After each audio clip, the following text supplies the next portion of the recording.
Hallito ana do'stlar, sizlar bilan birgalikda men Raker bola. Bugun mana shu so'zlarni eshitmaganimizga ham 10 oy bo'ldi.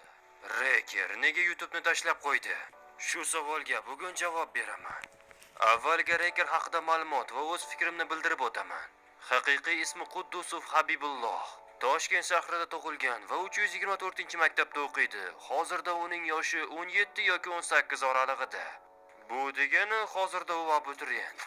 Boshlanishda u ijodni notebookda boshlagan va har xil qiziqarli modlarni obzori va shunga qaramasdan har xil vijvaniyalar o'tkazgan. Uni birinchi chiqargan videosini kim ko'rgan? Masalan, men uni ko'rganman va u anchagina cringe.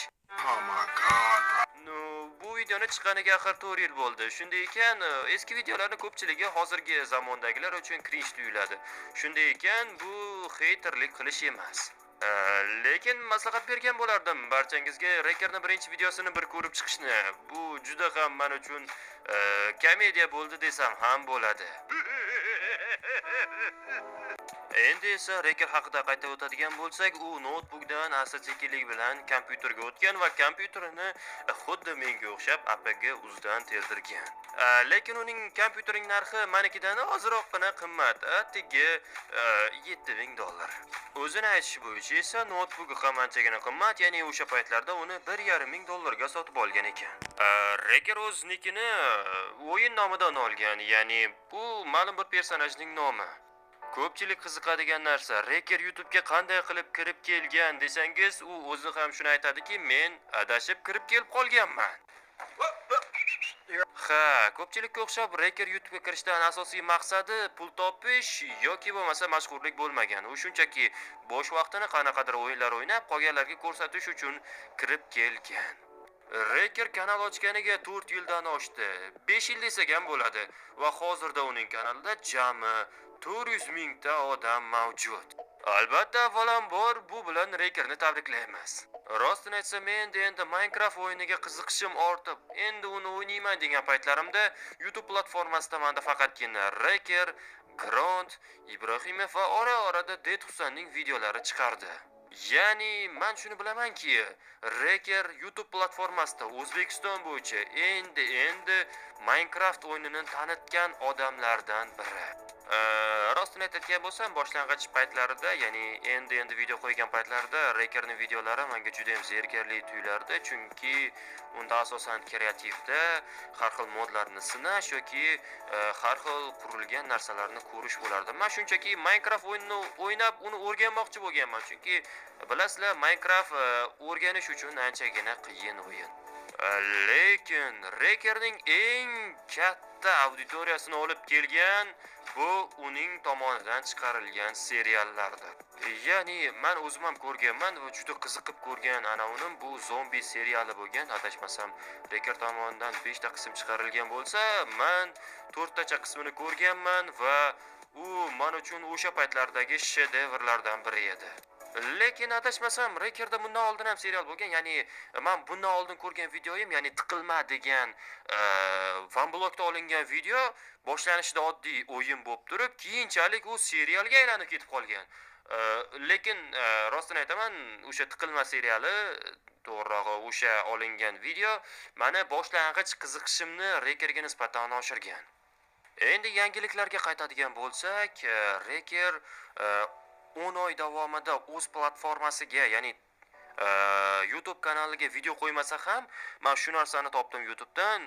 3 oy avval intervyu videosi chiqqan ekan. Bu avval olingan bo'lishi mumkin yoki keyinchalik bo'lgan bo'lishi ham mumkin. Bilmadim. Lekin men ham uni reklama botiga yozib ko'rganman. Boshqa iloji yo'q, chunki Rakerni topib bo'lish juda ham qiyin hozirda. Uni hech qanaqa lichkasi yoki bog'lanish uchun qanaqadir aloqa vositasi hozirda yo'q.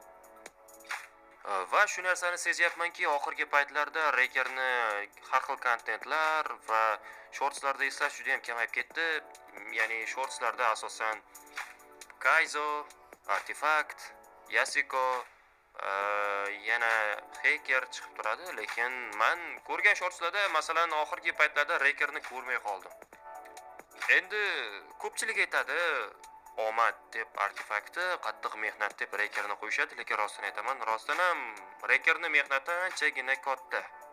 Xo'sh, endi asosiy masala nega Reker YouTube'da tashlab qo'ydiga qaytadigan bo'lsak, bu haqda menda bir nechta taxminlar bor, ya'ni bu taxminlar juda katta ehtimol bilan to'g'ri. Birinchi sabab. Rekerni hozirgacha ko'rgan videolarim orasida Rekerga Moti tomonidan yordam berish juda ham kamdan kam. Ya'ni uning videolarida ham reklamalar juda ham kam, undan tashqari u kanal ko'tarib sotganini deyarli ko'rmaganman. Ya'ni Rekerda Fezotga o'xshagan donaterskiy qatlam yoki bo'lmasa boshqa youtuberlarga o'xshab kanal sotish yoki reklamalar deyarli yo'q. Ikkinchi sabab. Reker buni o'zi ham tan olgan, ya'ni Reker ozroq dangasa.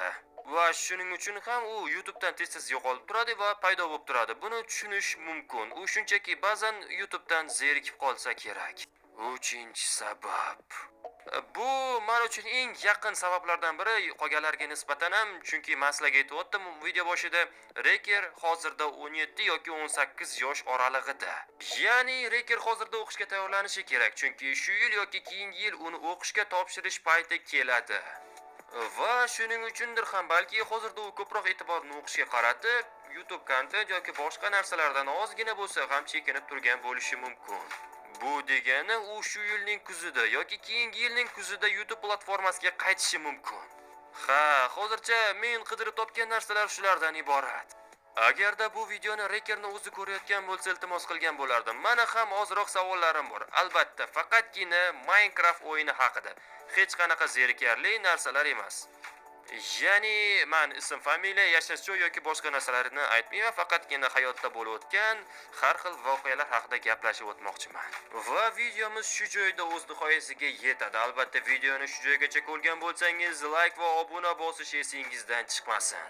Va albatta, Rekerni kim necha yildan beri ko'ryapti va unga nisbatan qarashlar qanaqa? Albatta, kommentariyada fikringizni qoldiring. Hammaga xayr.